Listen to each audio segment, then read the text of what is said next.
House and Daniel House. That's right, it. Thank you. I know Michael House. And Tom House. Remember Tom House? I remember The Tom baseball House. guy? He's the guy who caught Hank Aaron's home run. Hey, shout out to the great Hank Aaron. Yeah. Saw you on TV tonight. I know Minnie. Oh, that's Mouse. Henry Aaron's looking great. He is good. He's awesome. 122 to 90 is the final score. You see, You like that joke. the points in the paint. Houston averaging 33 points in the paint, last in the league. They go for 62. Come on, because you let the guy run into the lane. And only one game this season did they have more than that. They had 64 one night in December, but they had 62 But, Ernie, you can tonight. just- All right, well, let's talk about that. It's impossible. Well, let's just say this. Okay, let me make my first point. That defense ain't going to work. When you just let a guy go right. Like, you can shade a guy, but you can't let – so this is what I'm thinking. Their game plan was to take James off the three-point line, but the problem is every time Rudy Gobert come to help, Capella got a dunk. A lob. Yeah, so you can't do both.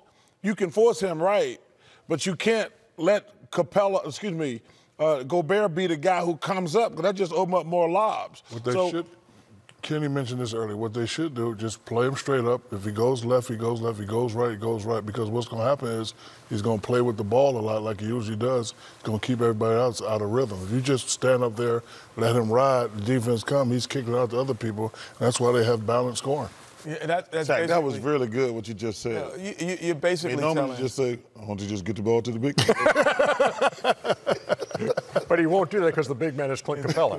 Go ahead. I mean, good you're point. asking the MVP. You're saying, okay, he's the MVP of the league, and he can't go right. Like, that's impossible. He's the MVP of the NBA, and you're giving him a half-court runway to the basket. So it's really like a fast break. So it's like going right in a fast break situation.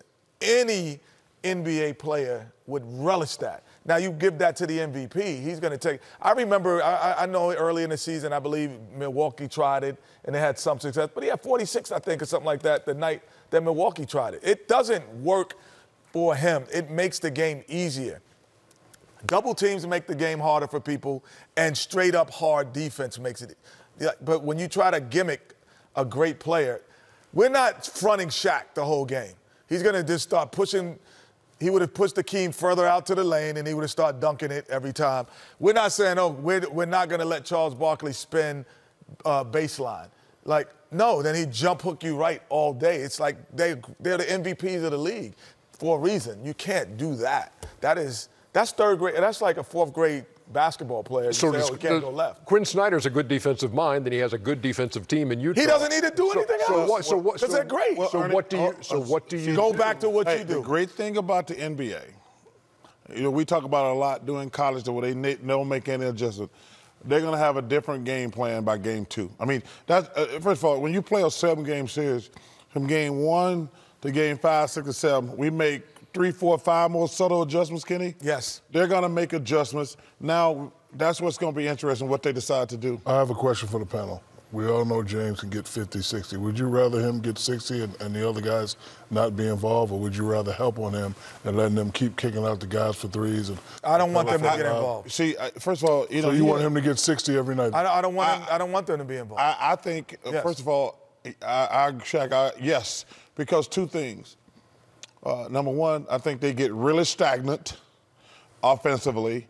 And then James going to shoot 10 step-back threes. And that shot's unguardable. But he might, if you go back and look, he's had some bad nights. But the way they're playing tonight, that's not going to work. But I'd rather James and stop everybody else from getting their numbers. They had a balanced attack tonight. Because they get so stagnant offensively, I think that hurt them at times. Short time ago, Mike D'Antoni was asked about Utah's approach to guarding James.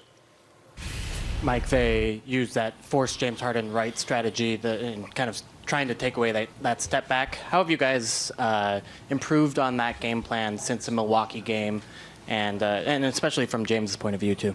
You know, to be honest with you, it's not that we improved. Probably we've seen it a little bit more often now, and James just adjusts to it.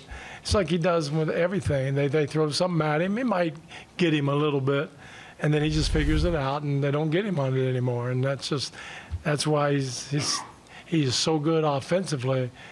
I mean, it makes me smile. It makes me laugh. I mean, he's just so good. I don't know what you do. No, he could have a bad game, and they'll contribute to something. No, it's sometimes humans have bad games, and you're not stopping him. I don't care what you do.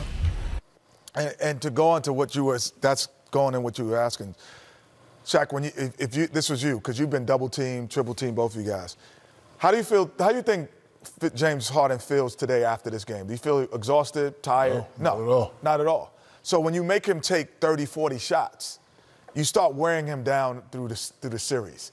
And that's your only hope, that he's not as efficient as the series goes on by taking that volume of shots. And then you're also getting guys who may have been in a rhythm in game 4 and 5 that's not in a rhythm. But you're not going to beat the Rockets in one game 4. You're not going to sweep the Rockets. So you have to hope for a long series to wear him down. But if you don't do that and you allow him to, he's going out tonight. He's going to go out, have dinner, go with his friends. They're going to have some good time because he's not exhausted after a performance like that. Well, all starters in double figures for Houston, by the way, and they shoot 51% in the game. Go ahead. But the point I want to make was, if somebody else said before the game, James Harden's going to be 11 for 26, only really have 29 points, you says, wow, he wouldn't have made an impact on the game.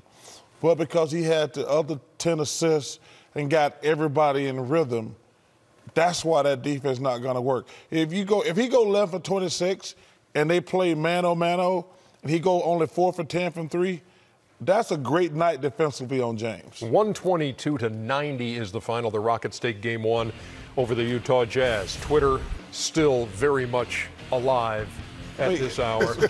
Yes, Charles, you did pick the Jazz in 6. It's just 1. I didn't say Jazz in 1. Yeah, I don't understand why. It's only one game. Okay. When he doesn't know who Jeremy.